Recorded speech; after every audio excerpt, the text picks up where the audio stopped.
Hello, good morning, welcome. I am Samuel Trapp, and this is International Flavor. You're listening to damradio.com/live this Tuesday morning, the 23rd of June. Isn't today the summer, what do they call it, solstice to summer, the longest day of the year? Or was it 2 days ago and I missed it? Are we on the downhill slide? See, I always said when I was on my way to 40 that it was all uphill. And, 41, the average man, at least at that time, was living to about 82. And therefore, the midpoint would be around 41. So the rest of it's a downhill slide that just keeps getting closer and closer. Impending doom is coming for us murderous bastards. It's on the way, and we're not sure how we're going to handle it when we're called to the what was that line? The seats of judgment and the court of the Lord isn't like the court of any earthly court that you can trick and bamboozle, as apparently is the want of many who engage in legal or lawfare, as they call it in some circles. What are we doing today? Today happens to be an all-day long Tuesday, if you can believe it.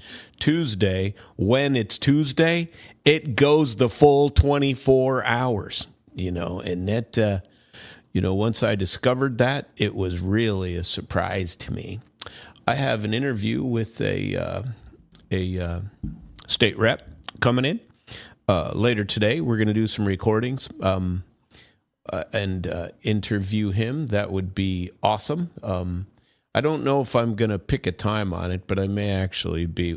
You know what I was going to do? I was going to have a look at, because sometimes I just like to look at. It'd be really fun to end my sentence right there with "at," with a hanging or a hanging preposition or a dangling sentence. I haven't even completed the sentence, and I can leave it with a preposition, like people who end sentences with "at." Where are you at? That's it's very Missouri of you to say it that way. Thank you. Where are you at? Where be you? I don't know. Why can't we say it any way we feel like? Well, because they're grammatical rules, people, and you must follow them. Certainly, if you're going to engage in producing content on damn radio.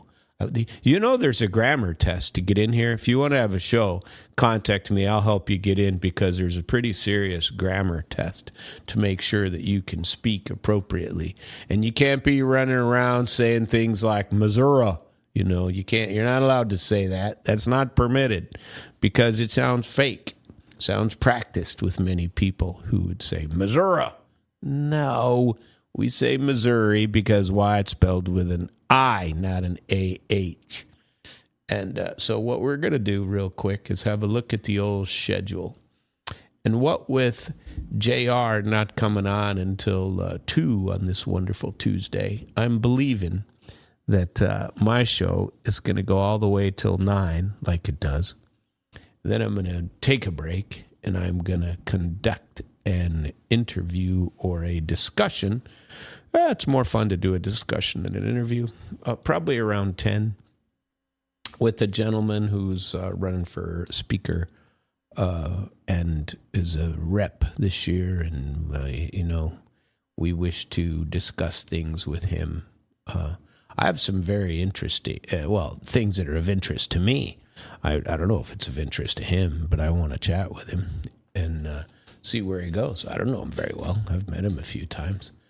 And I like going into the, what with having a charitable organization called Civic Outlaws that we do our podcast every Friday. I may use it for that. But either way, I'm doing some interviews. If you're interested in providing some questions, you can send them to me by email, samuelt@internationalflavor.com, or always live at damradio.com, and you can send in your information here. Sometimes I actually read it. I have to open it up, and a lot of times I forget to open it up. So there you have it. And I don't know where it goes. Let's see. If you get to the to the news, that's where we're going today. I wanted to join with you yesterday and talk some about what occurred yesterday, because I think, and I'm going to quickly go through this because I like to do it every week, and yesterday I didn't do it. I watch most weeks. I watch Solovyov, Večer se Solovyovim, and I watch an evening with Solovyov. And like I told you, I really like the format. I think it would be really entertaining to have a format of people sitting in a room, just bring in, like he brings in like 12 every show. And he has 6 in the first session and then 6 in the second session. And he gives a topic on the evening with Solovyov from Sunday. He opened up with condemnation of the rocket attacks into Russia and framed it as the European, U.S., Ukrainian attacks, not this is not just Ukraine, and it never has been. It's a rather large attack by all of NATO. And so the core frame is that, here Russia is under attack, not merely Ukrainian attack. They're under attack from NATO, the whole NATO bloc. And so Ukraine, which we all know this to be true. So you don't hear this in the West as much, but even so, everybody still knows it's the case, because Ukraine, they can't afford even their basic needs right now. They got nothing. And they are living completely off of donations from the West. And I don't mean to laugh about that, but they got nothing. Their country's very decimated and corrupt anyway. And now it's even worse. And they are extremely corrupt over there. They're used to it that way. They're probably the most corrupt government in the world. And it's not even a bad joke anymore. It's not. Everybody knows it, and it's not. They never mention that. Oh, by the way, and nobody wants you to understand this. And I don't know why they act like everybody's morons, because they're not. And they want to have you believe that Zelensky's a properly elected leader. He was in 2019. He's supposed to be gone in May of 2024. And we're a full 2 years of martial law, of him dictating, of him jailing all of his anybody who's against him. And you don't even have to be only political. And the political guys that are leaving are getting large parachutes to run off to Israel or to wherever else they're off to. And large villas in the Caribbean or the Mediterranean, or off to Israel. And oh man, now I can't remember his name, but all of his chiefs of staff, this is where they go. All of his former advisors are gone. Syrskyi is trying to save himself over in Konstantinovka. He's trying to save himself over there. Syrskyi is the commanding general. And the former commanding general ran off to England and was appointed after he was blamed for the losses of the offensives of the 2 years ago, 3 years almost. They sent him off to England to be the ambassador, and there's a strong likelihood that he will be against Zelensky for president when the elections, if they ever do occur, finally do. So everybody knows that Ukraine is a huge mess. It's a large sinkhole in the budget of Europe. It's the Ukrainian sinkhole collapsing into oblivion, perhaps, but that's not how they're propagandizing it and advertising it. And Russia, so I watched a show the other day that came across as Ukraine is sending missiles now steadily into Russia instead of just the drones, a couple hundred a day, drones into here and there and everywhere. And now they're sending missiles as well. And Ukraine cannot send missiles independently. They're being sent from somewhere. And these, the targeting data is coming from France, from England, from Germany, from the United States, through Starlink. This is how they are targeting. Ukraine cannot target their own. They try to claim that they can by saying, "Oh, gee, we're going to make some of these in Ukraine now. We're going to make Storm Shadows in Ukraine or whatever."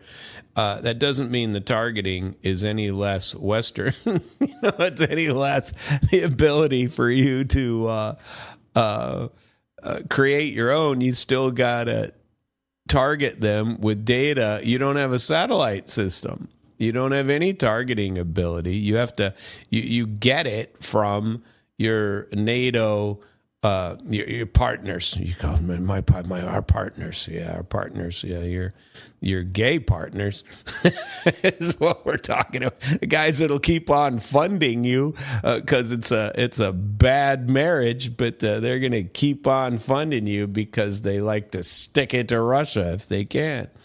And that's the only reason they're still funding you. They wouldn't fund you if it was a positive for them. They fund you because you're corrupt and it's easy to launder money through you. And so these are the themes. And so when you watch the core of these frames from the Russian side, Russian television of any sort, and especially Solovyov, is not framing these attacks as Ukraine hit Russia.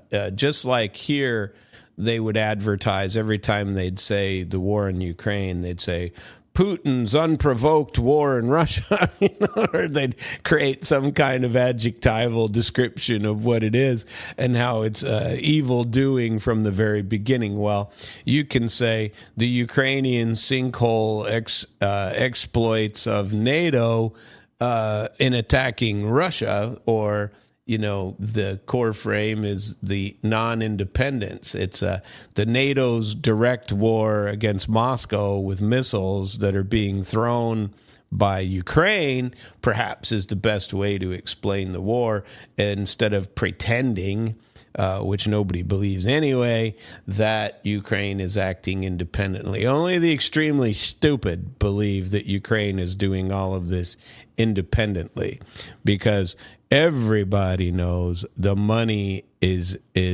only for their pensions. Everything is paid by the West. There is no GDP. There's nothing left.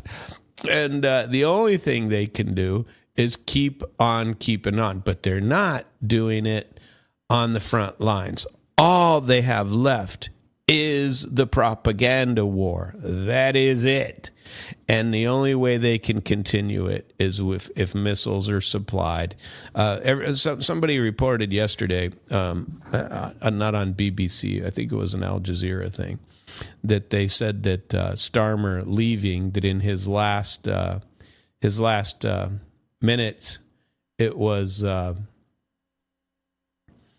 last minutes well, he's still in office, but I mean that he is supplying and giving authorization to use British Storm Shadows to attack inside of Ukraine and all the data.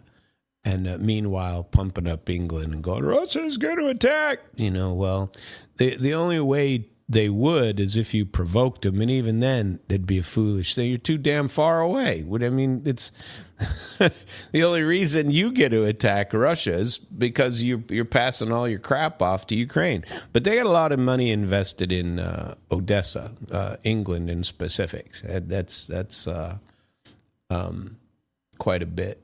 So anyway, they want to talk about the Russian economy, all they can do. So the economic argument is more of an indirect argument. And so the Western claim is that these strikes inside are weakening Russia, which of course they are.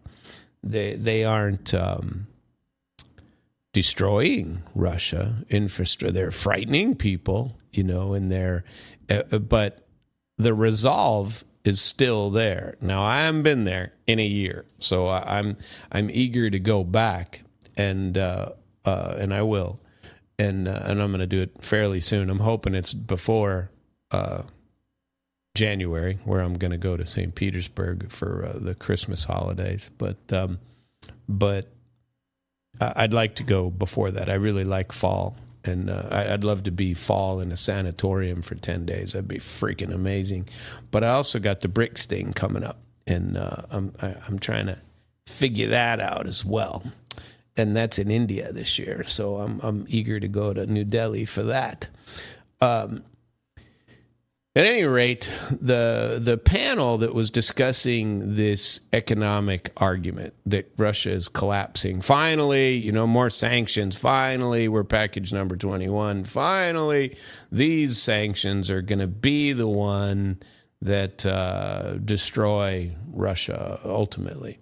But the panel, all of them, reject that claim that it's weakening. They talk about the failure of sanctions, Russia's ability to continue production for wartime.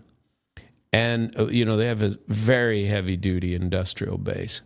And NATO's economic pressure hasn't translated into battlefield collapse. Now, there have been some effects recently because somebody got smart and did the same thing to Russia that Russia was doing to Ukraine. They're fighting on the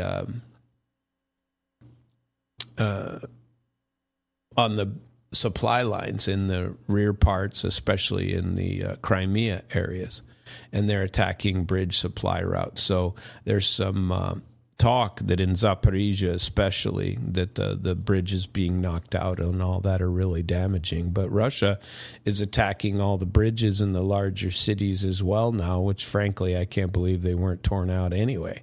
But they also don't want to rebuild all this stuff in the Donbass when they go and they finally do finish up, where they are. And so finish up the takeover of the rest of the Donbass. They discussed Mark Rutte's claim that Russia spends an enormous portion of his budget and tax revenue on defense, and those numbers were called out as false. They're trying to say that they spend an inordinate number or amount of money on defense. But they say Russia is not collapsing. Europe is overestimating its own industrial capacity, which only was successful with Russian resources. The West is forcing Ukraine to consume enormous funding, and Europe is being militarized. And those are both true. So Russia sees itself as having adapted into a wartime economy rather than having been destroyed by sanctions or having to worry about any of those sort. Not that they didn't. They know about those wartime effects. Definitely, obviously, people are living through them, but it doesn't. They consider it a cost, not a collapse. And if that doesn't make sense to you, it's much more of a resolve sort of thing than it is, oh, gee, we're collapsing. That's not, this is a cost of defending yourself. This is what we have to do. And so the argument is that Russia's adversaries keep mistaking costs for collapse. And that is a very different argument, So, the recent attacks against Russian territory are all on civilian centers, economic centers, buses, for God's sake. They're hitting buses, schools, children, family, industrial objects. Crimea is being hit hard right now. Kherson region and the broader drone campaign, and now missiles. It argues the point, though, for me, when they do this, when they do exactly what you're accusing them of, which is you have nothing. You can't push back the Russians on the front. You're not. Syrskyi is losing. He's in, like I said,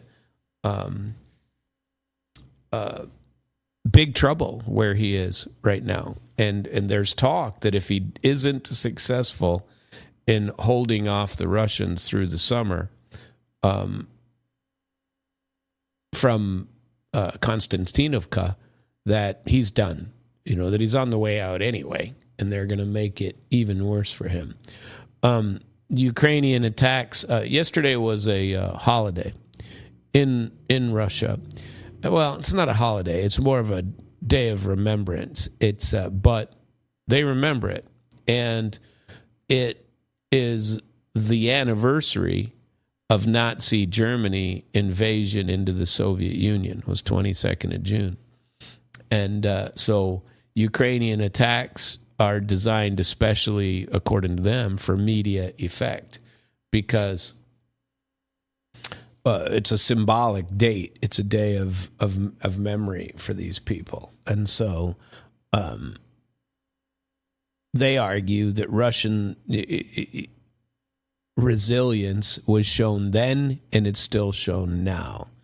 They're very upset. So there was a lot of discussion on the show about, once again, and Solovyov doesn't like it. He goes nuts, starts yelling about it. And I don't disagree with him, but I don't know what you could do about it, because the filming of the results. For example, I saw a bridge in the Crimea region that was blown to bits by Russian or by Ukrainian missiles yesterday. And immediately some citizen went up and was taking a picture of it and saying, here's a bridge, and here's, they've destroyed it, and here's what it's got, and look, they took out this and took out that. And Solovyov goes bananas. He says that they ought to be arrested. He says, and there's a point to this. It actually is a decent point. I don't necessarily agree with how they send it out, but that these citizens in Russia that take these videos and try to get their clicks going on VKontakte or on YouTube, then, well, YouTube's pretty much a non-starter over there anymore. But you're helping Ukraine targeting systems and AI route planning. So if you give, remember the discussion that I had a few maybe it was only last week, but a couple of weeks ago, that talked about the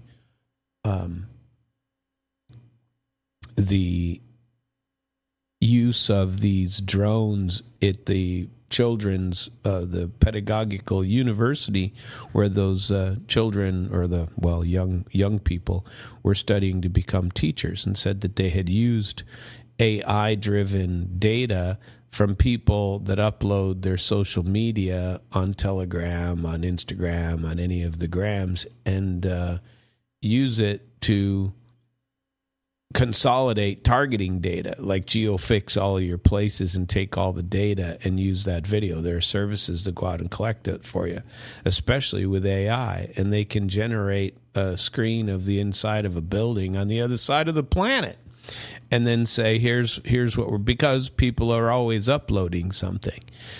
Here in America, we do these walkthrough tours of a home to sell it, and then that is always out there. So people have the layout of your home. If they're criminals, they can take it. Now, if you're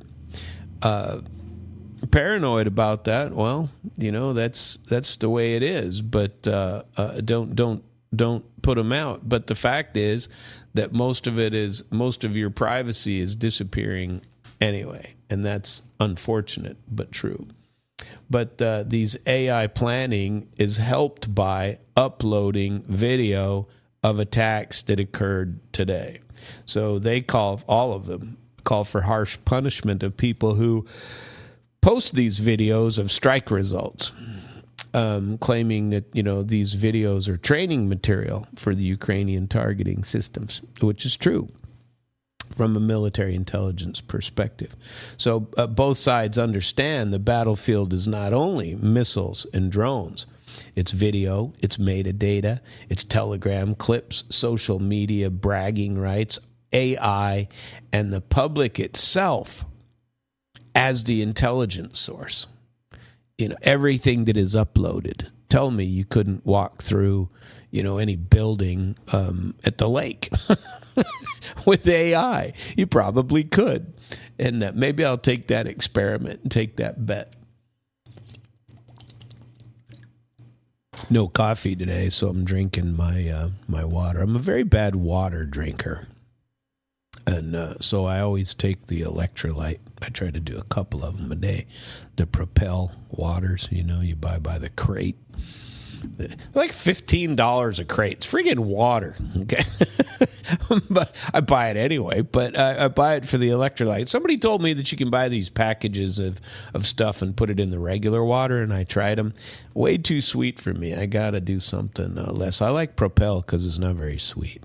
And, I don't like sugary things. Let's talk about NATO and these long-range attacks, though, that are enabling this deep strike strategy. Ukraine does not possess the full technical systems needed for deep targeting, route planning, AI support, or the fusion of all of these intelligence modules together. AI is making it easier, and you can do it here, right? But whether or not you fully accept that or not, that is what the Russians are saying to people. From the Russian side, they argue that cruise missiles or long-range drone attacks are not Ukrainian military actions. They are Western targeting systems, Western escalation, and Russian domestic psychological trauma or resilience that they've got to spend on this. So, they're very aware about Western propaganda. They accuse Ukraine and Western governments of hiding battlefield losses. That is absolutely true. Of exaggerating Ukrainian success. And I say it's worse than an exaggeration of Ukrainian success. It is Ukrainian, the lies, that these drone strikes are helping in Ukraine, because they're not. The fact is, the war is being lost on the front line, although the Ukrainians would have you don't look at that. Look at the squirrel over there. The squirrel is outside of Moscow, where we just bombed another gas station. And they're blowing up gas stations. And there was a town in Crimea, I think, that remaining fuel is only for the government. And the mayor of a city came out and said, in Russia, in Crimea, said, all the gas stations are destroyed and we can't provide for you any fuel for your car. You can't get gasoline for your car. And everything is reserved for the military or for government purposes, because the military is all diesel, okay? And the Russians manufacture tons and tons of diesel. They all kinds of it. But they import most of their unleaded gas from other places, including Belarus, where they get some of it from. And that's one of the, when Zelensky was making his threats against Lukashenko the other day, he was saying, quit supplying them with gas. We're blowing up all their gas stations, and you're still supplying them with gas. They would be, the public would be on their knees because there's no gas for them to get around. And the government is limiting, in some cities, the amount of gas that you can get, or saying it's only possible for you to get it if you're in the government, for government vehicles. But even most of those are all diesel. And the military is virtually all diesel.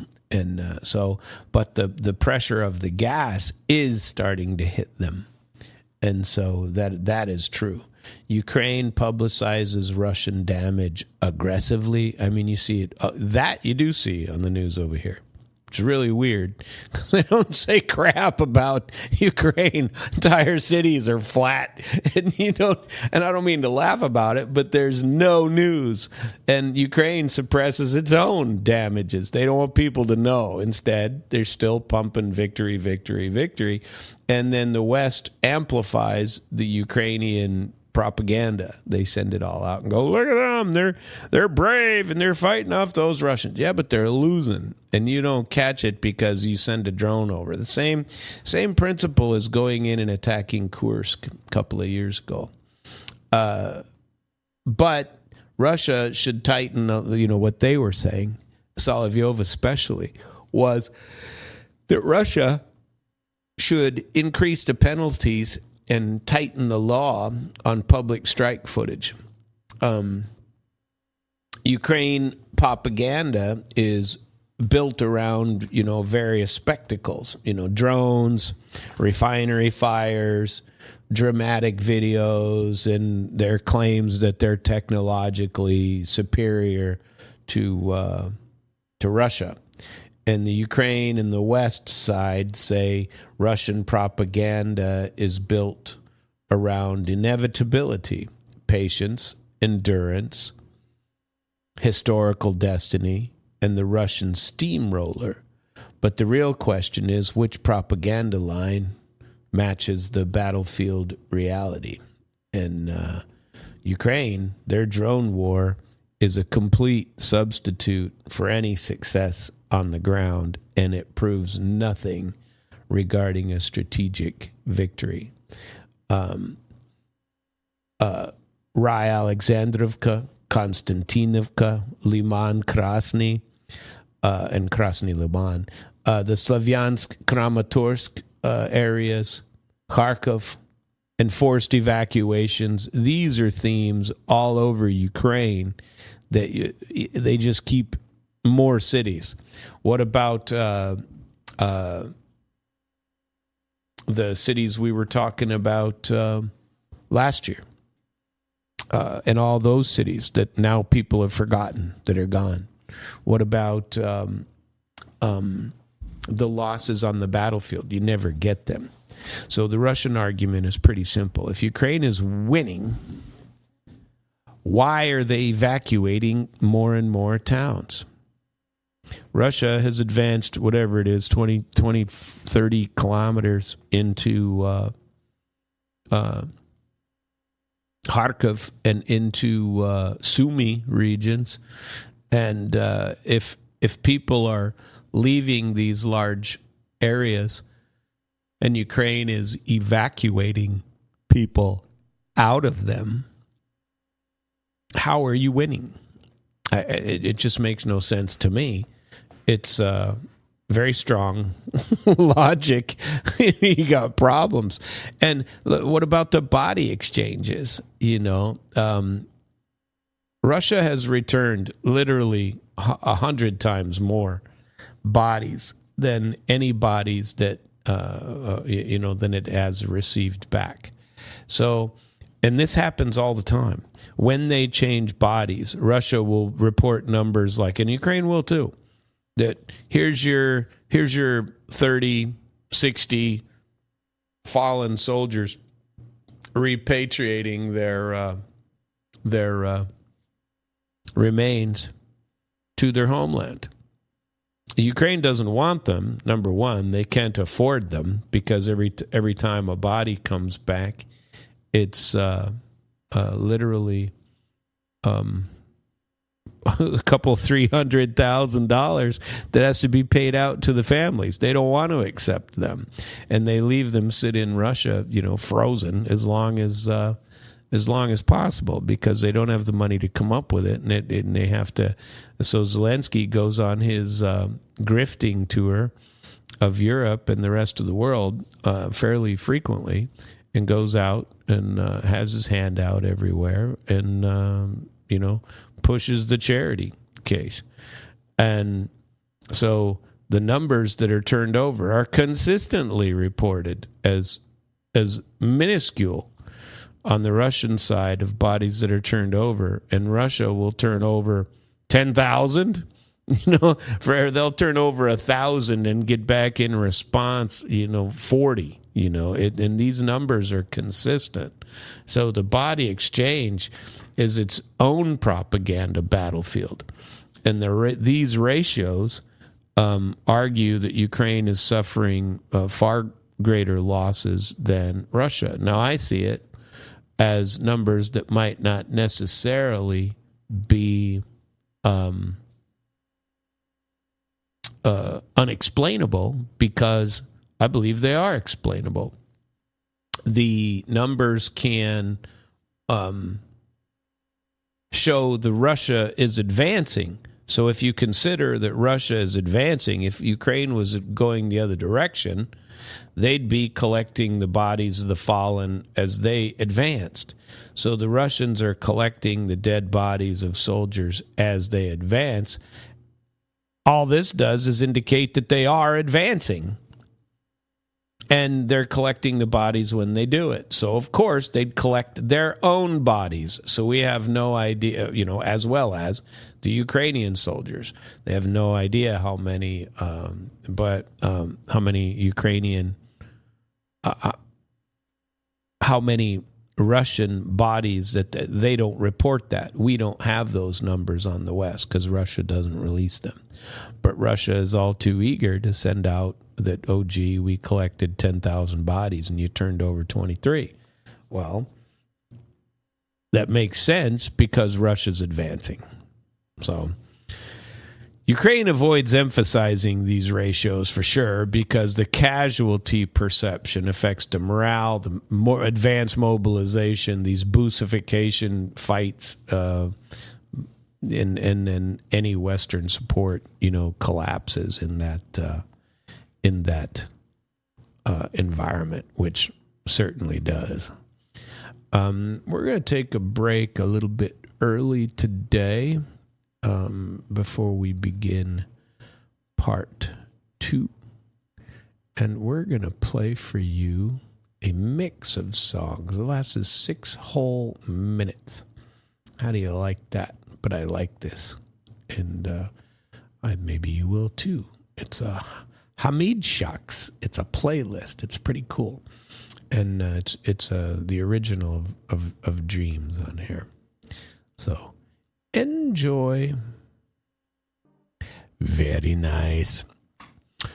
So I like listening to that type of music, and I don't know if you've watched them, but think about this. Here's a business venture for you, because this is what's happening in reality. Get on YouTube and find it. So you can go, and I started watching these things because I don't sleep well, and so I try to find like the sounds of rain or the sounds of beaches or whatever. Some of the best sleep I ever had was when I was in the military, and I would sleep in the front, in the front of a truck with a hut on the back. So you'd have a pickup truck basically with a hut on the back with all your electronic equipment. There were 3 people on the team. One guy would be sleeping in the front of the truck for 8 hours. The truck has to run 24/7 because it powers all the equipment in the back. And here's military memories of if you're in the field as a collection and jamming guy. And you'd have a collection and jamming team, whether you were set together or apart, depended. Sometimes some you could do collection and jamming on the same site, but most of the time you were either on collection or jamming. And on the collection side, those with greater linguistic abilities would be on the collection side because they can understand what's being said and report it back. And those without would be on the jamming side, or those not so good would be on the jamming side. And they would be able to, they would identify it as Russian language, but they may not know exactly what they were saying. And so you would jam. Anyway, if you happened to be on a jamming team, the generators were loud and enormous, but they were also loud in the collection site because you have a truck with a PTO on it that powers the entire back of this massive energy drain, and so you need serious power. And so the PTO would be kicked in all the time, and then you'd have these if you're within 5 feet of the truck, the sound is like, and that's it. And that sound goes on 24/7. Well, I loved that. The best sleep is to get in the front of a pickup truck and sleep to that, because you don't hear anything else. Of course, if anybody came to blow you up, the fact that you were not really in a war became apparent, because if you were in a war, they'd have blown you up anyway because they'd have heard you. And so that was the trouble with some collection and jamming. It's a little more quiet these days, but not the jammer portions. Jammer, I'm sure unless they solve that problem somehow, but you can't have continual jamming without a lot of noise. Anyway, I started listening to these. I like listening to the sounds of rain, rainstorms, thunder, and you can find these things that'll get online and they'll play for 8 to 12 hours. You can find a 12-hour rainstorm or fire crackling, or hell, you can find Christmas music if you want, or anything on YouTube. And so what's been popular lately are these AI generated music mixes that people are creating, going through the licensing protocols at YouTube, and then having a 12-hour video circle AI video, or rotation of the same video for 12 hours. This video would go through, and in the background you have the sounds of thunder or whatever. And so you also have a lot of this sort of background music like the one that I just played for you. No words, no nothing, just plays for. And so you can find the shorter ones. I mean, that one was actually a mix, and they have a mix of several of these that you can get them. But what a business idea, huh? You take several days, create your library of music, which you have to update all the time. Nobody wants to watch the same thing. The ones right now are all of these, well, maybe it's only me, but I don't think so, because they got hundreds of thousands of views, are these trance music things that people are doing. And or they'll play, a DJ will be at a, and I've been to several of these shows. My wife tells me about the ones in Egypt that she goes to. Is very popular over in Qatar, that you would go to, and that was years ago. That was 10 years ago. I lived in Qatar, and they would. You could go up on the top of a roof of some high-rise building, and they would have a bar and a DJ up there, and on one end, and then several hundred people, an enormous number of people watching the DJ, who is usually a cool-looking dude or a very attractive young woman. And so now they're putting those experiences. You can just download them and watch them on YouTube. And some of them are live, but now they're all being AI generated. So you can have these AI-generated background, the AI-generated music, the AI-generated vocals, the AI-generated beautiful woman to mount on the thing, who's whatever perfect woman you want to create, or man, you can create. And so people are creating their avatar, and this avatar goes out and they claim it's themselves, but perfect. Imagine Sam, but finally having shed the 10 pounds he's carrying around extra. You know what I mean? Something like that. So you create these perfect bodies, and entertainment is changing as well. It's all fake. And it's AI. Anyway, I didn't mean to spend time with that just to explain a song that I played for you, but I have. And you know why? Because it's my show.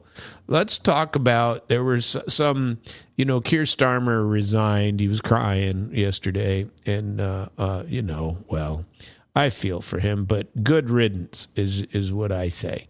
And I'm not even from England. So, that's a plus for the world to get rid of that guy. And there's an article put out by a person named Konstantin von Hofmeister, who's a political culture commentator from Germany. And he wrote a book called The Fate of White America. And he's a director of what's called the Multipolar Press.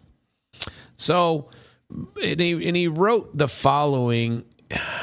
It's a little longer than I want it to be, but because I definitely want to get to this. Iran is setting up a Hormuz hotline with the United States. We got to cover that story. That's going to be fun. But first, let's talk about the old Starmer and the illusion of democracy, okay?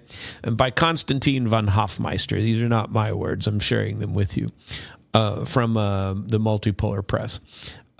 British Prime Minister Starmer's resignation Monday exemplifies the cynical sham of democratic renewal in a system dominated by globalist plutocratic interests.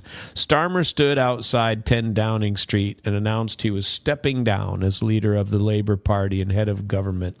He cynically masked his political execution as a voluntary departure, made with good grace for the sake of the party's chances at the next election.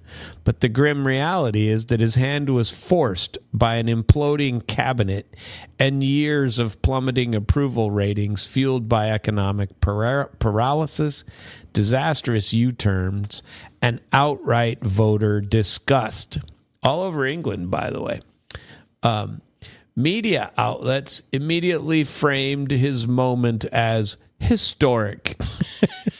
Historic loss, by the way. But anyway, a signal that the system had listened, that accountability had prevailed, and that Britain can now chart a different course. Yet this narrative rings quite hollow. Starmer's departure is not a rupture, but another installment in a long-running political theater designed to sustain the illusion of choice while preserving the underlying structures of power. In contemporary Western democracy, genuine transformation remains elusive because the system functions less as rule by the people and more as management by a self-appointed aristocracy whose priorities consistently diverge from those of the native population. Now, I'm sharing this with you because we're in the same boat, friends and neighbors. That's why I'm sharing this opinion piece with you. I happen to agree with the bulk of it. Starmer's Labor government, like the conservative administrations that preceded it, continued or accelerated policies that many voters perceive as detrimental to national interests. Record levels of legal and illegal immigration, the continued aggressive pursuit of net zero carbon targets, which have driven up household energy bills through massive grid upgrades needed to integrate intermittent wind and solar power, along with the phasing out of cheap fossil fuel, and a foreign policy closely aligned with supranational institution rather than British priorities. Remember, America first, whatever happened to that, all persisted under Starmer's watch. And so this is where Nigel Farage is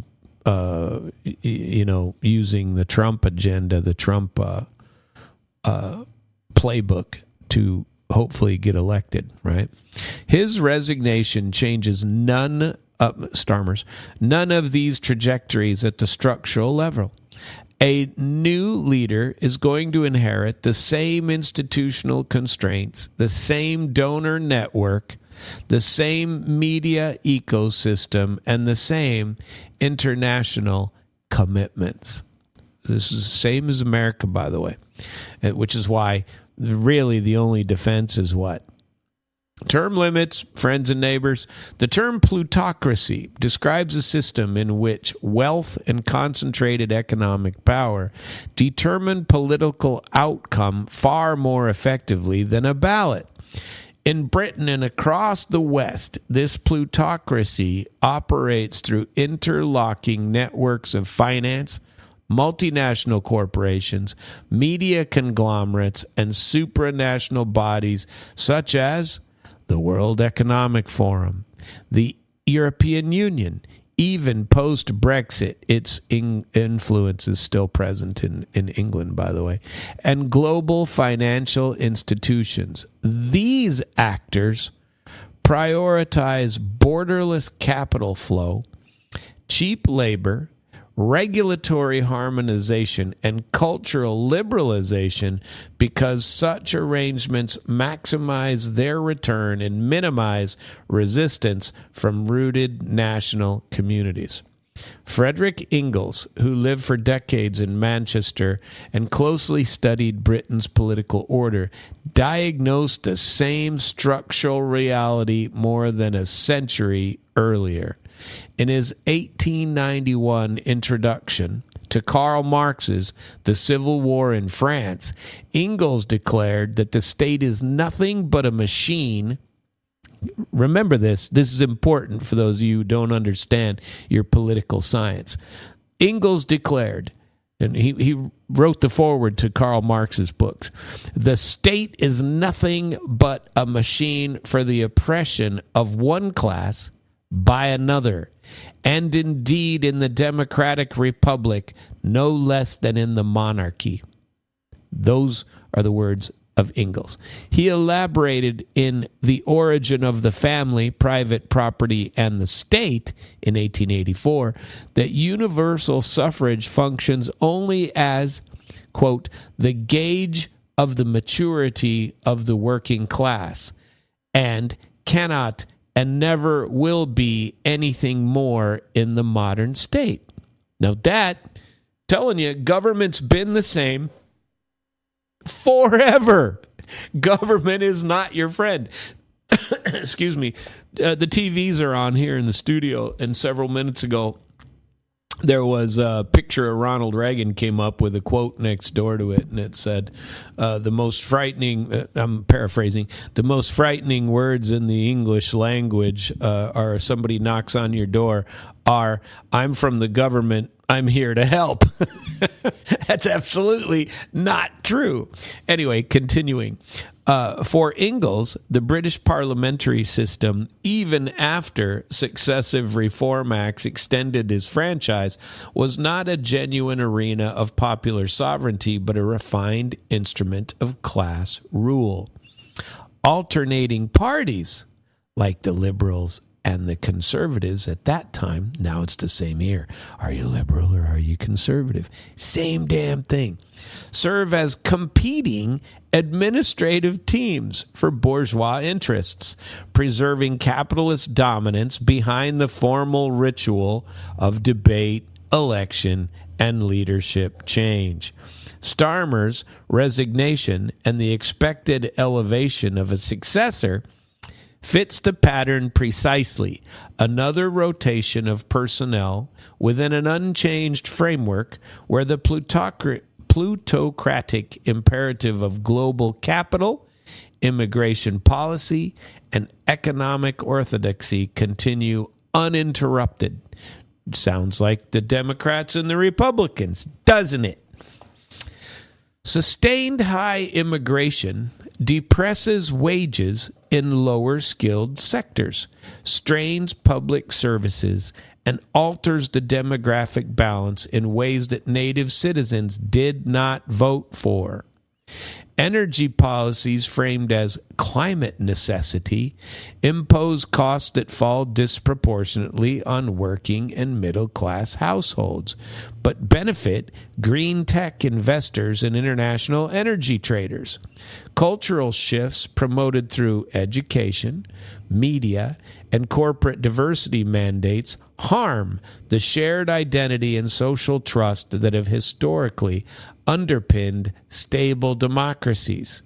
When voters express discontent through protest, low voter turnout, or support for outsider candidates, Donald Trump, the response is rarely substantive policy reversal. Instead, the system offers a spectacle.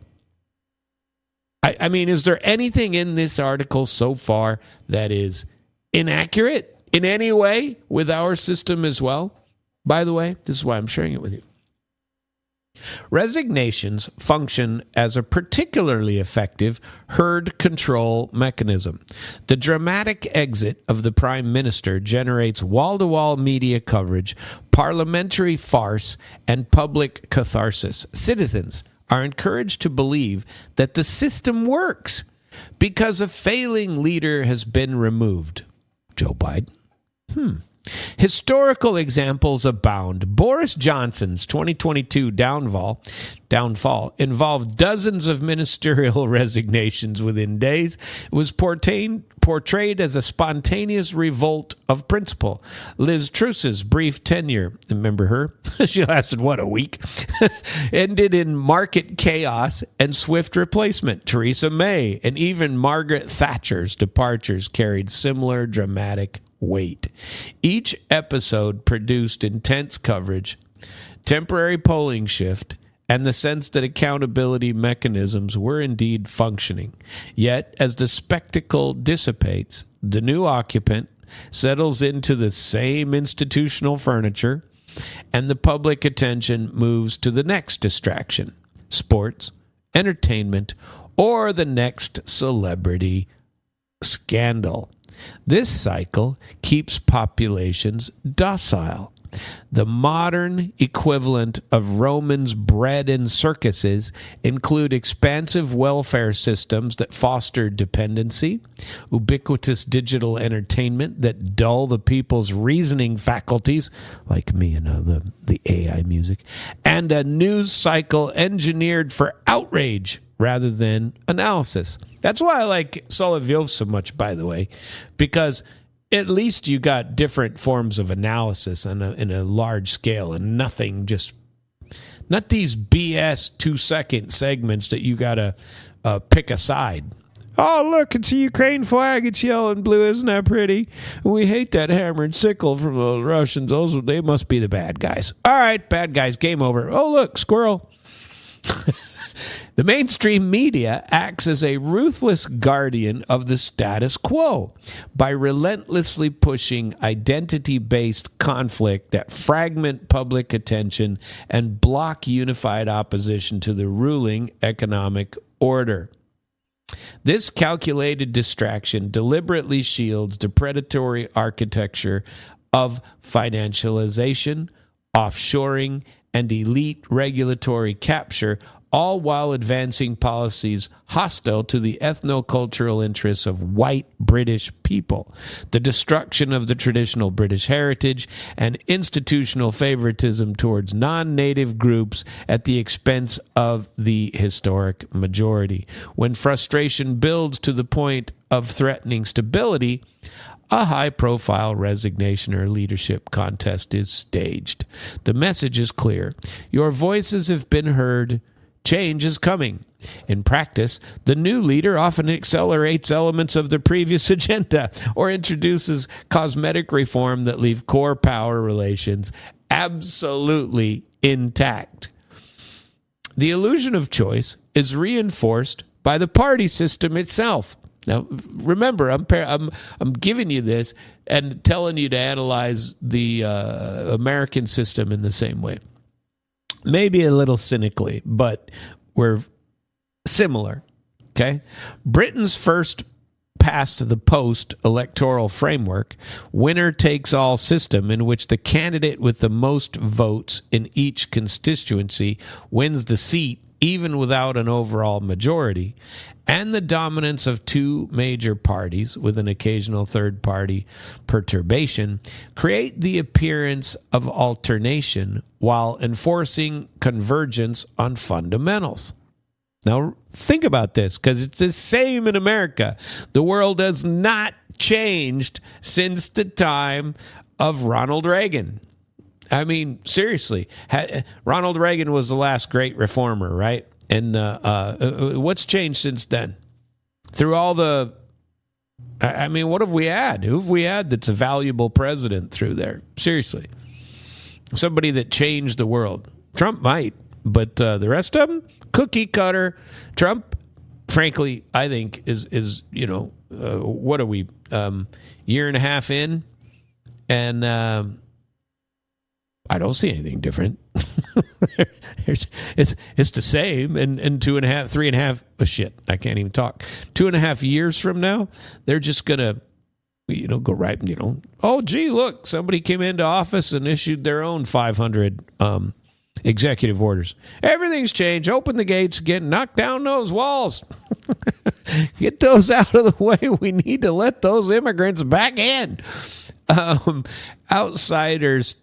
Outsider challenges, whether from Reform UK or any left-wing insurgent, are contained through negative media framing, institutional barriers, or co-option. The result is a managed pluralism in which voters select from pre-approved options whose differences are really non-existent, I say, but are largely stylistic or tactical rather than structural. Andy Burnham, this is the guy they're talking about as being the next in line. Okay. Andy Burnham's emergence as a potential successor illustrates this point.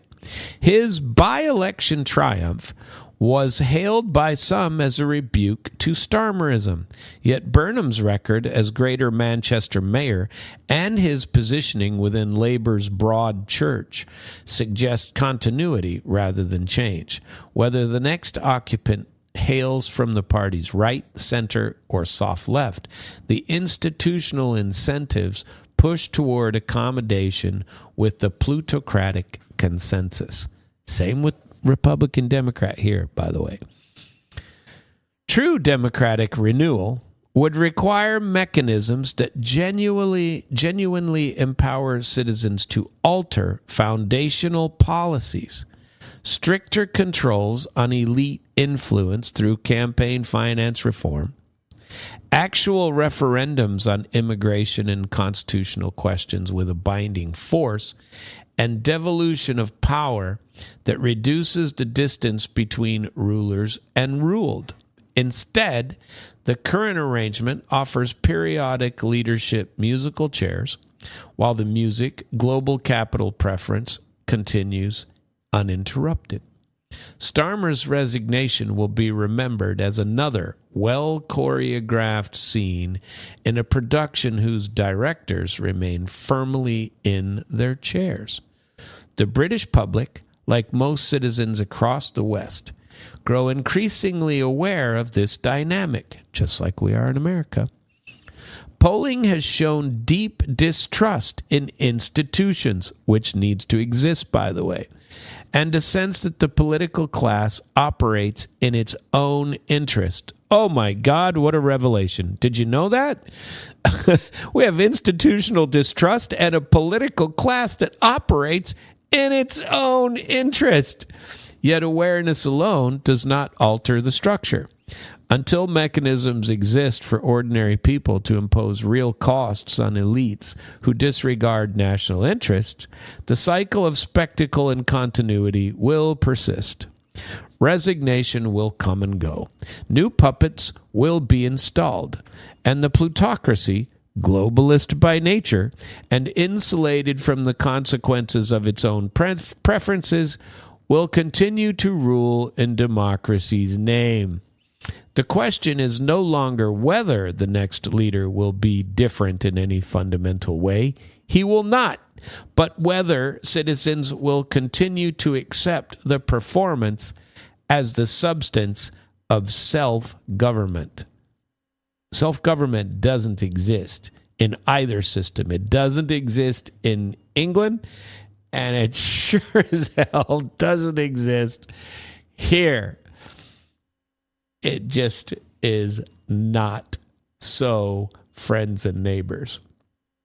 I wanted to get to today, and I only got about 15 minutes left. I wanted to talk a little bit about Iran. And Andy Burnham, who is they're prepping for the takeover. He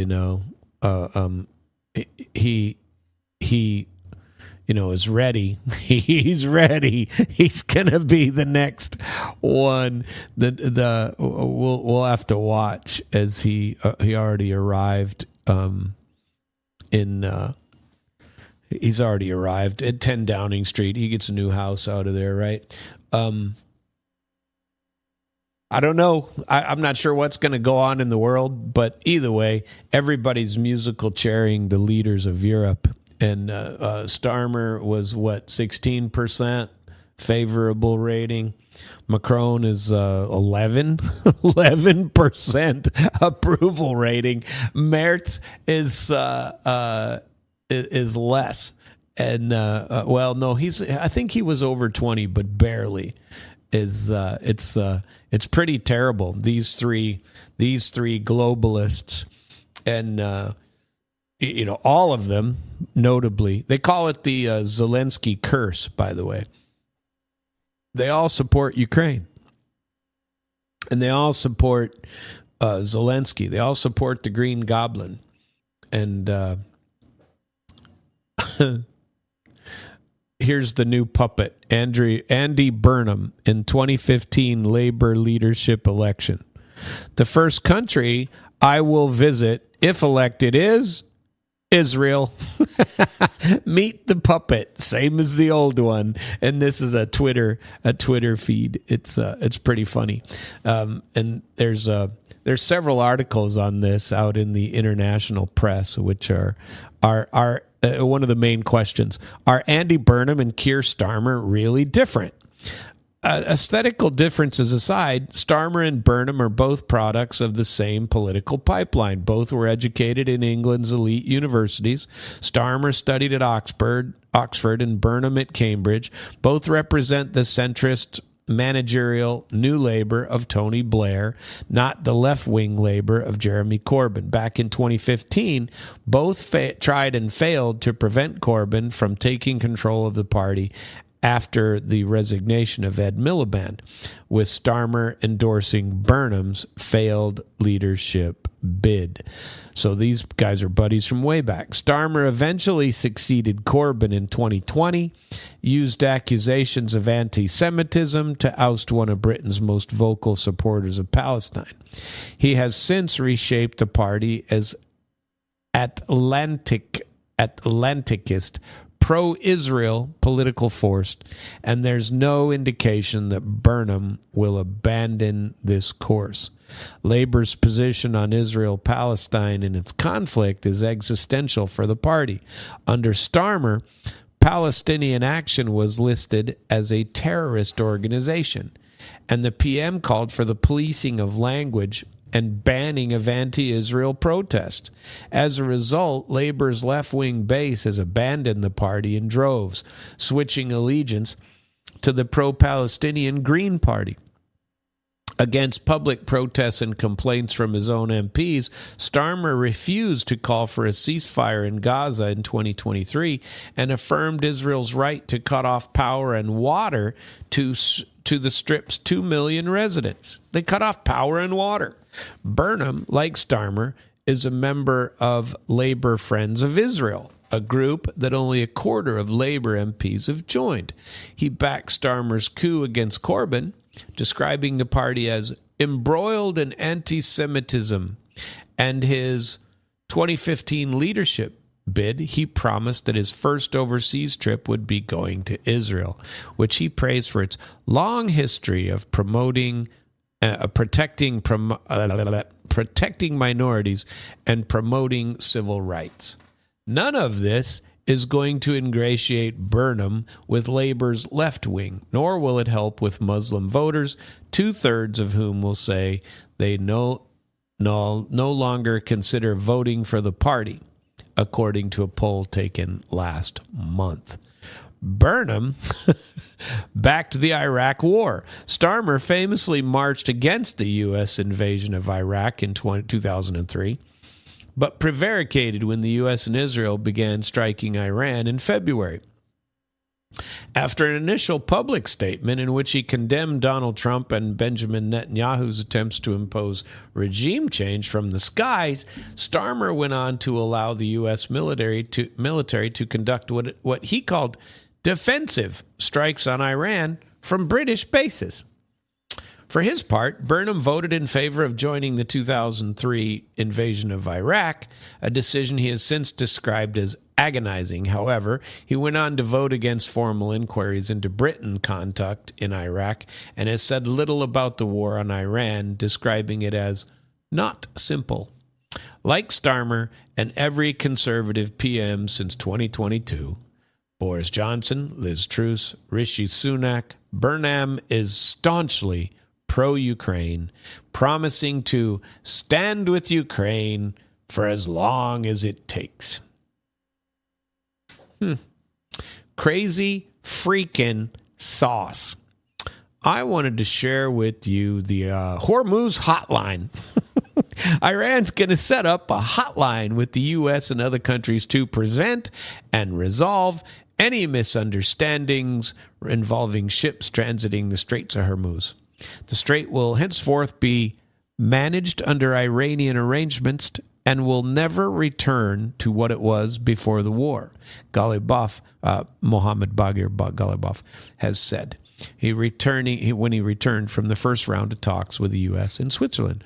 Problems can arise in the Straits of Hormuz, so we agreed to establish a center and a communication line so that if issues occur, we can resolve them more quickly within a 30-day period. Well, that's cool. Yeah, that'll work. A communication line will not be used to obtain Iranian permission for passage through the waterway, he said, saying clearance procedures will remain separate. Instead, it will serve as a mechanism for resolving issues involving ships and clarifying potential incidents. Ghalibaf stressed that Iran will implement international laws precisely and move quickly to resolve any incidents or misunderstandings. Naturally, just as problems may arise in Lebanon or elsewhere, problems can also arise in the Strait of Hormuz. As you've seen, in some nights there may have even been clashes. Washington and Tehran agreed on a roadmap toward a final accord following Qatar and Pakistan-mediated talks at the Swiss resort of Bergenstock. Ooh, I want to go there. Over the weekend. While no joint statement was released, mediators said the sides agreed to a 60-day path toward a deal. The path toward a deal. Further technical negotiation and creation of a high-level committee to oversee the process. Tehran said the talks focus heavily on practical economic issues, including the release of $12 billion in frozen Iranian assets and the lifting of restrictions on Iranian ports and shipping. Although shipping traffic through the Strait of Hormuz has resumed, ship owners are deeply concerned and uncertain about how to navigate the waterway amid conflicting instructions from Iran, the U.S., and Western insurers. Iran has warned that vessels will face penalties or be forced to turn back unless they obtain prior clearance from Tehran and follow designated routes closer to the Iranian coast. The U.S. and some Western insurers, meanwhile, have advised vessels to use routes along the Omani side of the waterway under the protection of U.S. air cover, according to 3 shipping industry executives. The conflicting guidance, surprise, surprise, has left ship owners uncertain over which route to take, despite the strait being open to commercial traffic. Yeah, that war is over. That war is done. I wanted to share with you something the new Wild West, a story that says, written by a guy named Robert Bridge. Only a gun will make an American feel safe these days. What does that say about the U.S. society? I've had a lot of people tell me. In fact, I've considered it myself. And, perhaps I should go get one. But more importantly, today, Britain's first gay father and his husband they have been charged with child sex offenses. Millionaire football club owner Barry Druid Barlow and his spouse face 18 charges. British businessman who became known as the country's first gay father has been charged with child sex offenses. Barry Druid Barlow, 57, was facing a number of current allegations alongside his current husband, Scott, who is 32. The couple, who bought the Essex-based football club Malden and Tripty FC in 2025, appeared at Chelmsford Crown Court on Monday and hit with 18 more charges, including rape and sex offenses, child sex offenses. The new offenses committed between 2013 and 2026. According to Essex police, they were charged with 2 counts of sexual activity with a child, 2 counts of paying for sexual service of a child, 5 counts of rape, 4 counts of sexual assault, among other offenses. Scott Druid Barlow faces 2 additional rape charges and 1 count of causing or inciting sexual activity. The pair are due to return to court for a plea hearing in September. They were remanded to custody in a provisional trial date of January 18. Isn't that crazy? You own a football club and you can't, sleep with an adult? Come on! What's your problem? Let's see. I believe I'm not going to start this last story. I'll just share with you some headlines. There was a minister, the hawkish Israeli national security minister, Itamar Ben-Gvir, has rejected U.S. and Iranian calls to halt military operations in Lebanon. And he says that Lebanon should be Israel's playground. Yeah. A country that supports terrorism is what he calls it. And even with smaller number of soldiers, we can achieve results if Lebanon is our playground.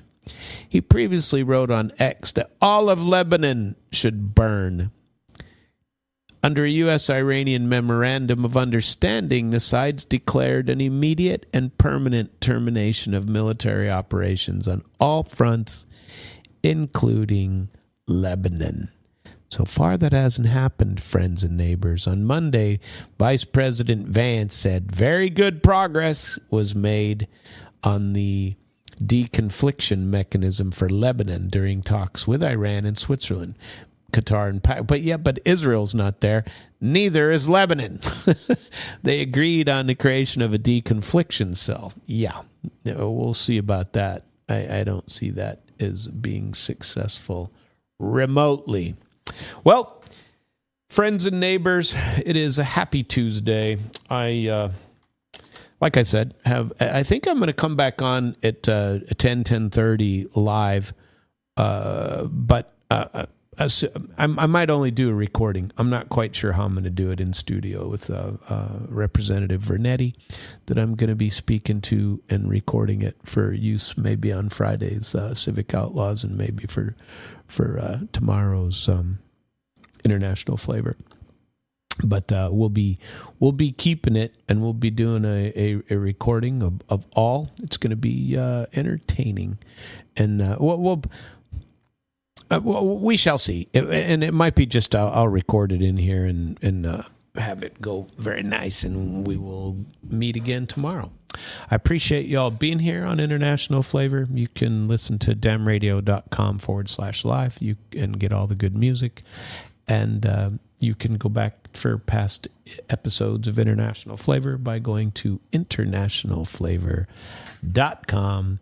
Hope you have a fantabulous Mid-Missouri Tuesday.